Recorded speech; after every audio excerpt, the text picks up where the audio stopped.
Do not invest in gold and silver mutual funds और ETFs before watching this reel. आपको लगता होगा कि गोल्ड एंड सिल्वर के म्यूचुअल फंड्स और ईटीएफ सेम होते हैं, बट ऐसा नहीं है। There is a huge difference in their taxation and conditions. तो इस वीडियो में समझते हैं कि आपके लिए कौन सा ऑप्शन बेटर है, ईटीएफ्स या म्यूचुअल फंड। सबसे पहला, चाहे वो ईटीएफ है चाहे वो म्यूचुअल फंड है, इन दोनों के प्राइसेस डायरेक्टली गोल्ड और सिल्वर के प्राइसेस से ही ट्रैक होते हैं।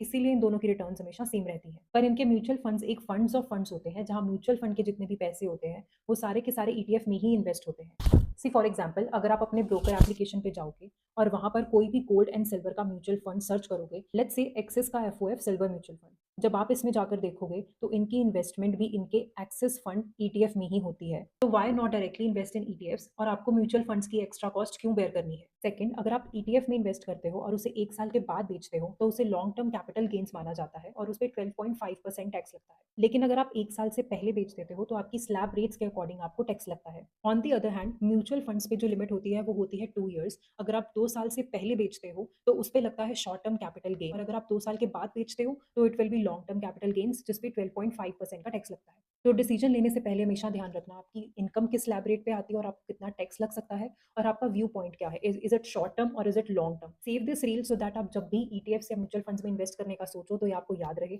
And share this reel with your friends and family so that they should also know उनके लिए कौन सा ऑप्शन बेटर है। And do not forget to follow for more such timely updates.